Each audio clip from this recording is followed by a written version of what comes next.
right, Jay, great being here. Thanks for coming out. Appreciate it. This is pretty cool with the M microphone right there. So it's wild. But I dress like Jim. Did you notice? In honor for the clinic. Got my khakis on.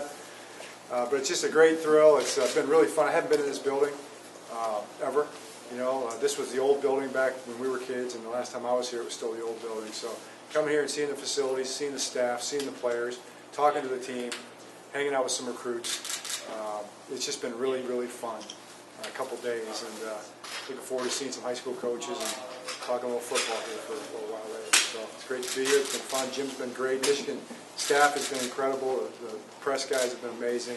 It's just first-class operation all the way. You have any questions? You don't care about the Ravens that much, huh? You want to talk about Natada probably, right? Yes, but I knew it was going to be a Natada question. What can the Lions expect? The Lions from Natada can expect first of all, first-class guy, family man. His little son, who's 5 years old, is a little mini-me Natada. I can tell you that right now. When he comes over to our place, which is quite often, the sprinklers come on after practice, and I see Halodi's son running around the sprinklers. So he gets soaking wet, but he looks just like Halodi. So we need to get him an offer right away here at Michigan. But great family, great wife, just all that stuff. But as a player, just as good. He's a great football player. He's a run stuffer. He's a powerful inside pass rusher. Still got plenty left. I wish it would have been nice to have been able to keep him. We tried to. I thought that would happen actually. I thought we'd be able to come to something that would work for both of us financially, but we weren't able to do that in the end. And certainly no hard feelings. Greatest and utmost respect for Halodi, and I know the feeling's mutual. So wish him nothing but the best here in Detroit. We are happy that he is in the NFC and not the AFC. John, obviously your family is very close and very familiar with this place. What's it like for you to see your brother land here? It's pretty cool to see him out there with the M block hat on, a la Bo or Jack Harbaugh, from old. Standing in front of the Michigan team and talking to Michigan players. For us growing up, that was pretty iconic. Now, the guys that were in those uniforms when we were kids, Rick Leach and Jim Betts, saw Gary Lee, players that we, got. I got reminded about one. They taped us to like a cross pull-up bar by our wrists and hung us there one time. Dan cut us down on the way home to dinner. I forgot about that one. Thanks, Rick. Appreciate it. But a lot of great stories, about the old days, and then now to see the guys in the Michigan uniforms now. For me, even I'm old enough to be most of their dads, I guess, but well, all their dads. But I see them the same way. I see them as those guys that we looked up to. When you're a Michigan football player, it's a very special thing. A lot of people didn't think your brother would leave the NFL to come to college football team. Maybe not even Michigan, but do you see a different level of happiness with him here? I probably didn't see it either. I thought he would stay in the NFL. I think, probably he was hoping, and I was hoping it would work out there, for the longest time. But it didn't. And what I see from a happiness standpoint is a coach and a brother that's back to being focused on the things he wants to be focused on, which is the players and the coaches and developing the program and being the best football team they can be. Incredible support here, from the athletic director, the university president, everybody. And when you're a football coach and you got that kind of support, you feel like you're all rowing in the same direction. It's really a great thing, and he's got that here. Give us some examples of his competitive nature. I think you guys are probably still pretty competitive with each other. We don't wrestle anymore, thank God. He's got me by a few pounds. Although I see he's getting in shape now too, so I guess that worries me. But we still play golf, and compete. I won the last time we played, but he claims he won. So that kind of explains how it's going right now.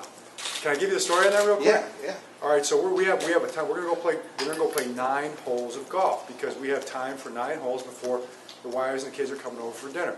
So we're going to go play 9 holes of golf.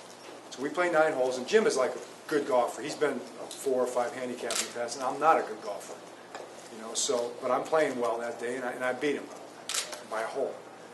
And he's like, well, we got a little more time still, so why don't we just play a couple more holes? I'm like, okay, we can play a couple more holes, And he congratulated me. So we play a couple more holes, and I hit one like I end up par in the hole, and he hits one like within 2 feet, second shot over a lake, and ends up birdieing the hole. The next one, he eagles. And I get a birdie, but he gets an eagle. So he had 2 great holes there, right? But these were the 2 extra holes, as I reminded him. He claims now he won by 1 stroke. I'm like, there are no 12-hole golf matches, no, 11-hole golf matches. They don't have those in golf, you know? So I won the last time. Are you interested to see how he does? Obviously, you're interested to see how he does, but the transition from the NFL to the college, is it, you think, that different? I know he's done it before, but can he make that smooth transition at this stage? I have no question he can make it. He'll make it well. I mean, there's no doubt that Michigan's going to win. You know, obviously the variable is going to be time and how fast they pick it up and how the ball bounces and those kind of things. But you know, they got a bunch of good players out here who love to practice and love football. There's no question he's going to make the transition perfectly well. I imagine you saw the headlines, a week ago. Your brother helps with a accident victim on I-94. He's tweeting at Judge Judy. Is that unusual, or is that the kind of personality he has? And that's his rock personality. star? We laugh. My wife and I laugh. It's like we open up the news or whatever, and he's wearing an Oakland A's. He's coaching the Oakland A's now too. You know, it's like, man, he gets around, full garb, full regalia. You know. He's got time. I don't know. But he loves. That's who he is. He loves being out and about and being with people. I remember when he was a Colt player, he pulled over in a rainstorm and changed the lady's tire. That story's been told before. But he and Jim Minnick, I got the story. I guess the car flipped over, rolled over, tumbled over at least 50 yards. And Jim Minnick's first reaction to the accident was, there's nobody who's going to survive that accident. And then they get there, and Jim Minnick is a former Marine, so he's seen things. And he was pretty poised about the whole thing, and then they realized that they had, everybody was a survivor, so they were pretty fired up. So it's like Jim said, he goes, I didn't do anything other than just be there, and they made a phone call to the EMS. But it's pretty cool, pretty amazing story, I mean, how many people drive by so they don't miss their flight at the airport? I don't think very many people, to be honest with you. I think most people pull off and pull over and help out. That's what people do, so it was really no different in that sense. Jim has talked a lot about being an ambassador for football. He feels like the sport is under attack. I don't know what your message is today, but do you feel that way about the game? I do. That's going to be part of the message, and it's be harder to articulate it right now. I hope I do a good job. I actually have a part of it I'm going to just read, because it's just so important. It's something my dad feels really strongly about, and football is under attack, which is okay. I think it's, our country's under attack. Our culture is under attack. From inside and from the outside, and in a lot of ways mostly from the outside. So we talk to our team all the time. It's us versus them. We stand for something here, and football is a big part of that. And it's hard to explain what makes football great and what makes football important. But I'm going to try to do that a little bit in the talk, because the high school football coach is the one who makes football what it is. And we look at the high school football coach, the other teachers, the principal, the other students. They're always looking for the high school football coach for direction and leadership about what it means to be a part of the team and how to direct young men into becoming, quality young men. And that's part of what makes football great. What was your message to the players yesterday? My message to the players was, you got a fighter for a coach. I told them a story about one of our fights, and he came out on top, at the end, the last fight we ever had. I told the story at the Super Bowl kind of briefly about how he almost drowned me down at Amelia Island one time. So they love that. They get a big kick out of that. But the message basically was, that's who they are. That's why they're in Michigan. They're going to fight. They're going to battle. They're going to be in every game. They're going to win games at the end, because it matters more than who they're playing against. And that's why they're out there practicing the way they're practicing. And they've got a bunch of great guys. What were your impressions of practice? You watched most of practice yesterday? It was great. It was fun. It was like I said, it was a Michigan practice. It was physical. The guys really practiced hard. It was demanding. As Jim told the guys, they're building calluses. You callus your football character, your football toughness, your body. He pulled a classic Bo. I mean, I know the guys thought Bo was back, but he threw everybody out of practice. Did you guys hear about that? Am I not supposed to talk about that? I don't know. Yeah, at one point in time, it got a little crazy, because it was so many people there visiting. He had about halfway through, he said, "Hey, everybody out of here," I turned around, Rick Leach turned around, we turned around, we started walking away. He goes, "No, John, you can stay." Oh, thanks. You know.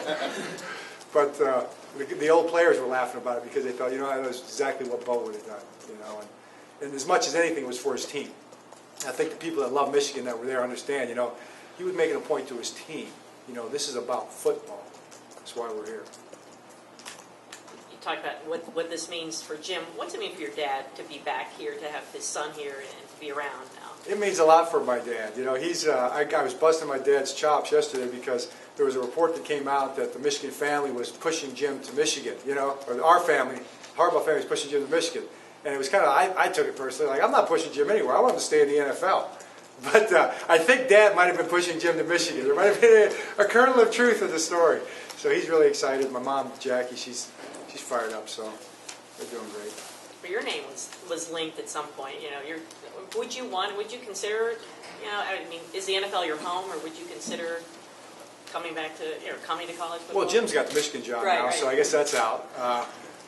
No, I didn't consider it when it was talked about because the NFL, is my home. The Ravens are my home. That's my team. That's my job.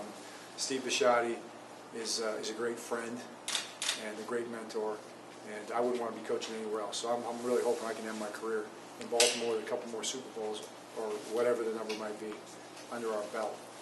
But so I feel like I've got the greatest job in the world. I feel like Jim's got the other greatest job in the world. John, Michigan's coming off a couple of seasons that are very un-Michigan-like. How long does it take for a coach to sort of impose his personality on a program? That toughness that you talk about, that competitiveness that you talk about, how long does that take for you start to see the team take on that personality? Well, I think it's a great question, and it takes about probably one conversation with your team to, so to speak, as you put it, I don't know if impose is the word I would use, but it's one you used, that presence on the team. That takes root because right away now the team understands that's our leader, that's our direction, and that's who we're going to be. And now the process is to become that. And you'll see that in the Michigan team in varying degrees. And then, as far as results and wins and losses, it just depends how good they can get, and how fast they can get that good. It's going to be a little tougher right now than the old days. It's a bigger Big Ten, and there's divisions now, and it's not just Michigan and Ohio State anymore. It's a great conference, so it'll take as long as it takes, but it's going to happen.